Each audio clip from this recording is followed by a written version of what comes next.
are talking They Crawl Beneath, which is also known as It Crawls Beneath. And this one is directed by Dale Fabrigar and stars Joseph Almani as Danny, our main character. A police officer in a small town USA, dusty kind of little town, and he plays opposite Michael Pare as a kind of the recognisable and kind of named actor in this movie in a kind of supporting role. Now at first glance there's obvious comparisons to the movie Tremors. Both films are about subterranean killer giant worms that kind of come and attack the kind of the surface world. So it's obviously going to draw comparisons, I would say, from the movie Tremors and its kind of sequels. But I will say the movie plays significantly different outside of that. So it's an excellent companion piece to the Tremors movie because I don't feel it actually tries to copy the kind of the story of Tremors. It does its own thing. It just has quite a similar kind of setup and ultimately antagonist for the Tremors comparison there. It's obviously a considerably lower budget movie than the Tremors and any of its sequels. And one of the things that I liked about it was it's a good example of filmmakers working to the level of budget that they're going to have effectively. So we'll talk about that in just a second. But what is the premise? So Danny, as I mentioned, is a small town police officer, and there's been a number of kind of earthquakes in the kind of the local area. And one day he is working on this kind of vintage car with his uncle Bill, played by Michael Pare, and they're kind of both kind of looking, they're sort of under the car, so to speak, looking from below. And there's an earthquake, and this car kind of falls on top of them, and they're both trapped under there. And also debris falls and traps them in the garage as well. But that's only the start of their problems, because up from the cracks comes these large worm-like creatures that have a taste for human flesh and actually have a venomous bite as well. What will happen? You'll have to watch the movie and find out. So let us discuss what I think works in this film. So as I've mentioned, this is a low-budget film, and the filmmakers, the director, the writer, have wisely chosen to not try and overexert themselves doing kind of like low-budget, poorly constructed kind of set pieces that you can really kind of see through the budget. Instead of that, what they try to do is right around the budget, trying to keep the bulk of the action in one location with a very kind of small cast of kind of characters, minimal kind of sets and things like that, thus eliminating a lot of the kind of the need to have these expensive kind of shots and things like that, and thus having a self-contained story, but certainly I think will kind of fool people into thinking it's probably a higher produced movie than it kind of actually is. There are a couple of occasions where I think you still do see the kind of the low budget kind of effects here, but nonetheless we'll talk about that and maybe what doesn't work. But for the most part I think they took the wise decision to kind of right around that. So outside of that, I think our character of Danny makes a very likeable kind of leading man. They kind of portrayed him as this cop who is, somewhat of a blue-collar kind of chap, as is his uncle, played by Michael Pare. I kind of quite like their kind of salt-of-the-earth kind of characters. I quite like their kind of interplay between them. There's a little bit of kind of a commentary on the state of police in America today, but they kind of don't go kind of overboard with that. But I kind of quite like the character. He's certainly a flawed character, but he's likeable, and he's kind of trying to do the right thing, and seems like a somewhat of a sensible kind of chap at the same time as well. So I like the character, I like the performance from kind of certainly our main actor, and I think Michael Pare does a good job here as well, as kind of like the gruff uncle, so to speak. Now, one thing I think will please kind of horror fans and creature feature fans is they don't try and do too much CGI here. Instead, they favour practical effects and kind of model work here, puppets, things like that.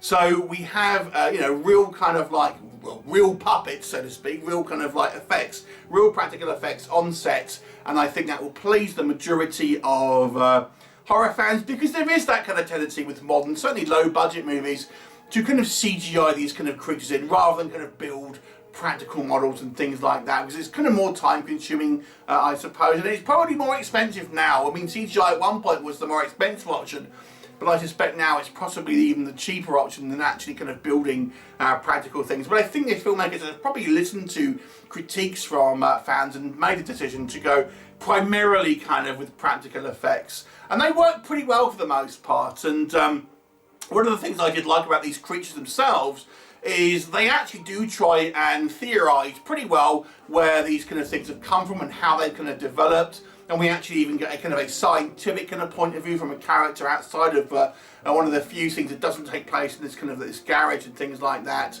And obviously, speaking of the garage, we have the added threat, so to speak, of this car kind of being pressed upon our characters, which kind of gives you that kind of claustrophobic feel. And because these creatures have this venomous bite that will ultimately kill you in a short time, it gives it a kind of a sense of urgency, because you have this kind of ticking ticking time bomb, so to speak, because we're racing against the clock, because there's only kind of so long before these kind of characters, if they get bit, are going to be able to not succumb to this kind of this venom that's inside there.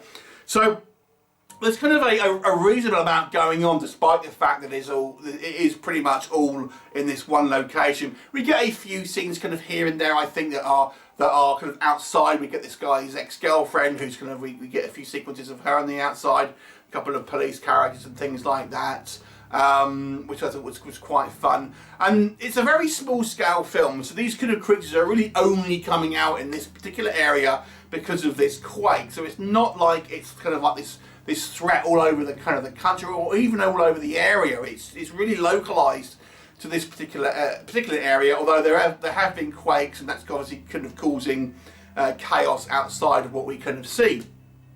So yeah, it's despite the one location, I think still the pacing is quite good. It's not, I was never kind of really bored in this movie, because there's a reasonable amount kind of going on, and I think the character of Danny's a likeable one, so he kind of carries you through despite some of the kind of the drawbacks, as we'll come on to in a minute. So let's talk about some of those drawbacks. Okay, so the decision to have this one location, I think, was smart in the fact that obviously they're not overexerting themselves trying to kind of like have these sequences that they clearly wouldn't be able to afford, and thus look pretty crappy on screen. However, the drawback is that it's kind of a little bit of a drab film to look at. You know, you're taking the bulk of the movie, 85% of the film takes place within this kind of like drab looking wooden garage. So visually speaking, you know, it's not all of that exciting. Now, if you compare this to Tremors, where you had those wide open kind of spaces, you know, the creatures could come out of anywhere in the ground. That's not there in this one, because it just takes place in this kind of one location, and the actual location that they've chosen is a little bit dull looking. There were a couple of instances where I feel that although I think the character of Danny did make some smart decisions, he also made a couple of dumb ones. For example, he's trying to call for help. We see he has 3% on his phone battery, and instead of calling someone, he does try to call a couple of people, but then he decides to listen to a voicemail, and then the battery goes, obviously. I think, well, why didn't you try and make another call? It seemed that would be more important than trying to listen into a voicemail. There's a couple of instances where you think, I don't know if that was the smartest move, and it's just kind of the writing, just needing to kind of get from point A to point B. So kind of a couple of snafus with the writing. I thought the acting from our main character, Michael Pare, their interplay was good. There are a couple of characters outside on the few sequences that we see outside of the garage where I felt some of the acting was a little bit kind of ropey. But they have such small roles, it doesn't detract too much, I would say. Some of the effects that you'll see here are not so much the actual worms, to be honest, but we have a kind of few computer effects in regards to the actual quake and the actual kind of like the earth splitting and stuff like that. And they kind of just like drop-in effects that you get, in an effects package for, $80 on the internet and things like that. So there is a couple of questionable effects, but they're not in the main part of the film. You even get a couple of shots of the worms that are CGI from kind of like, far away shots and things like that. But again, they're fleeting shots, doesn't take it away. The practical effects for the most part I enjoyed, but there are a couple of times where it's clearly just like someone in an arm puppet kind of like moving around. It's obvious that that's what's kind of going on, but I can forgive that, to be honest, because I would rather this than the kind of the practical effects. But I should point it out that there are occasions where the actual kind of the puppets do look a little bit just like kind of foam and the kind of things like that, to be quite honest with you. I think they may be, some of the writing here with what happens, although I kind of quite liked I wasn't bored in the plot, but there are instances here where I felt they maybe overdone a point a few times. Our character of Danny loses consciousness multiple times through the movie, and I was thinking, do you know what, it's becoming a little bit of a crutch in the film. I think they maybe do it 1 or 2 times a little bit too much, and I've got to get it, yeah, you do it maybe once, maybe twice, but I think it kind of, to me it was a little bit, they've done it a little bit too many times, if I'm honest. And I have to say as well, the garage did not seem as sturdy as it would make out. I mean, it's like, this garage seems to be nearly indestructible when trying to escape. I was a bit like, come on, it's a wooden garage. How hard could it possibly be to kind of get out of that? You know, so yeah, a little bit kind of like, logic here is a little bit kind of, got to take it with a pinch of salt from time to time.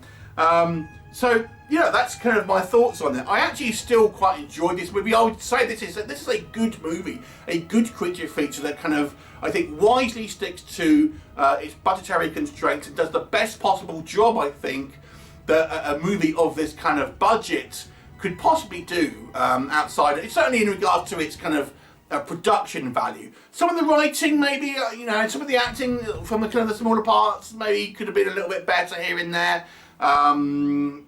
You know, maybe have a few more external shots to kind of possibly kind of make it a little bit more broken up in regards to the kind of the location shooting, have a subplot, something like that. But I do say this was an above average creature feature that I think fans of the Tremors movie will enjoy, a kind of a new graboid on the block. So I'm going to give this one a 6 out of 10. Have you seen it? What did you think of it? Leave me a comment and I shall look forward to seeing you next time. Bye for now.